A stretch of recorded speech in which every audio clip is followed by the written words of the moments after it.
Can you play this clip? It's so interesting. When you watch this, the guy that's asking the questions is so calm and poised, and he gets rattled. Watch this.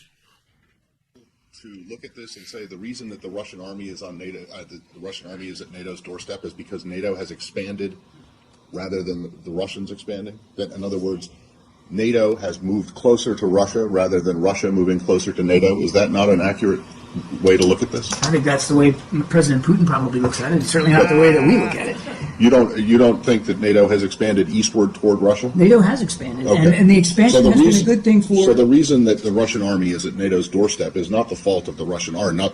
It's not the Russian army that's done it. It's NATO has moved closer to move I'm pretty east. sure it wasn't NATO who was ordering, upwards of 15 battalion tactical groups to within 10 kilometers of the border with Ukraine, and I'm pretty sure it wasn't NATO who put little green men inside Ukraine to destabilize eastern cities. I'm pretty sure that Ukraine is not a member of NATO. So unless that's changed, it's not changed. But I'm pretty sure the movement by Russia is Russia's decision. If NATO has moved east, the reason that the Russian army is closer or on NATO's doorstep is because NATO moved. NATO is not an anti-Russia alliance. NATO is a security alliance. Watch. Unfortunately, for 50 years, it was an anti-Soviet alliance. So do you not understand it? So do you not understand how? Can you not even see how the Russians will perceive it as a threat? And the fact that it keeps getting closer to their border, while their troops, I mean, the places where their troops are, you say their troops are, and they may have been in Ukraine and Georgia, are not NATO members. I'm not going to pretend to know what goes in President Putin's mind or Russian military commanders. I mean, I barely got a history degree at the University of South Florida. What I can tell you is that NATO is a defensive alliance. It remains a defensive alliance. Fair enough, but it has moved east, correct? I mean, that's just a fact. It has expanded, absolutely. Right, exactly. But there's no reason for anybody to think the expansion is a hostile or threatening move. And we've been saying that throughout the last 15 years, man. You're moving closer to Russia. You're blaming the Russians for being close to NATO. No. Yeah. That's exactly what Hegel We're blaming the Russians for violating the territorial integrity of Ukraine and destabilizing the security situation. Which is not a NATO member. Which is not a NATO member. I see other countries feel threatened. Nothing makes me happier than when you actually see a really good reporter that has the balls to do stuff like that and isn't silenced because they're scared about losing their job. I love things like that. But that's a guy named Matt Lee, that journalist. Good guy named Matt Lee. What are your thoughts when you see that? Well, it's obvious that they don't want you to know the real history. They don't want you to know that when Germany was allowed to reunify, the promise from NATO to Russia was that we won't expand NATO. And then, of course, it did. I think there's 13 or something more countries that they put into NATO.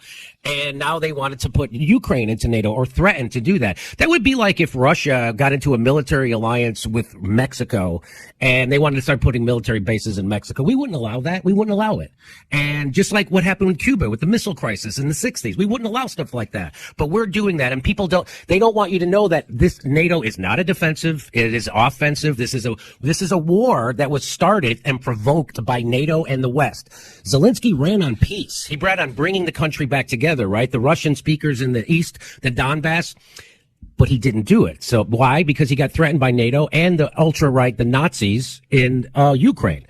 And so they threaten to kill. He knows he's a dead man if he does a peace deal with Russia. So that's why he won't. And when they had a peace deal in March, and that's when Boris Johnson from the UK flew there and said, hey, you don't do this. And he killed the peace deal. So Russia is the one that wants peace in this deal, and Ukraine and NATO do not. They want to bleed Russia economically, and that's why they blew up the Nord Stream 2 pipeline. And they've always said they were going to do it, and they did it. And for the life of me, I can't get why the European nations are going along with this. They've said stuff like, there was the foreign minister of Germany said, I don't care about my people if they don't want this. I care about the people of Ukraine. What leader of a country says they don't care about their own people, but they care more about somebody else's country? It's crazy what's going on. So people don't realize that NATO has provoked this. In fact, there was a peace agreement in 2014. The CIA helped overthrow the Ukraine government. And then the people in the Donbass didn't want to go along with this coup government, right? Because the leader of Ukraine wanted to be friendlier economically with Russia instead of joining like the European Union. And that they couldn't have that, right? So that's why they did a coup. And the Russian speakers in the Donbass didn't want to go along with that coup. And so they kind of wanted to break away. the Ukraine government started shelling the Donbass. And so they had a peace agreement called the Minsk Agreement, and that was supposed to give them independence. They were supposed to have their own elections, and they were going to stop shelling them. They never did. They ended up killing like 14 or 15,000 people in the Donbass over the last 8 years, and now it's been revealed that that peace agreement was never real. Merkel, the former prime minister of Germany, just admitted that the only reason they did that peace agreement was to give Ukraine enough time to build up its military, so when they finally did provoke an invasion, which is what they did, that they would have a military ready to fight Russia. And so people don't know this is what happened. And so they just think that one day Putin woke up and said, I want to go invade Ukraine because I'm a maniac. And they think that he's the bad guy. They think that he's acting rationally. We always knew he would do this. In fact, we were counting on him doing this. That's why we did what we did. And they don't know that Ukraine ramped up their bombing right before the war started last year. They doubled their bombing. They were really trying to provoke it, and they did. They provoked it. And Russia would rather have a peace agreement. And the rest of the world would rather have a peace agreement. Not NATO, not Joe Biden, not the military-industrial complex. And so that's where we are. And people don't know that, and that's what that is. That guy's saying, hey, NATO's the ones expanding. The reason why, he said it, the reason why that NATO's army is on the doorstep of Russia is because we moved, not Russia. And it's just obvious that we're the bad guys. The United States are the world's terrorists. We have 1,000 military bases. We have 400 military bases surrounding China since the Korean War. We just added 3 new military bases in the Philippines. They just announced 2 weeks ago.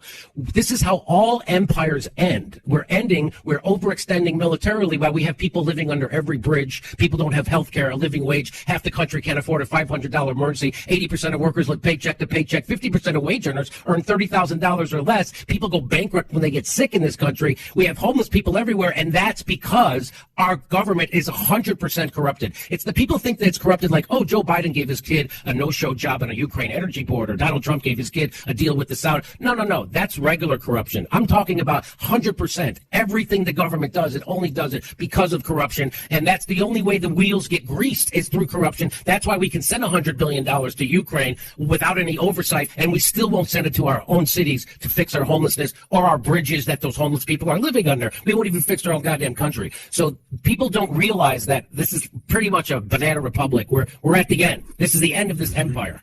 We're basically Brazil with a couple of big cities that are keeping it afloat. You think so? Yeah. You believe that? Yes. Yeah. Well, when half the country can't afford a $500, this is what I like to say. What do you call a system that takes the richest country the face of the earth has ever seen and renders half of its population poor or low income? You call that a failed system.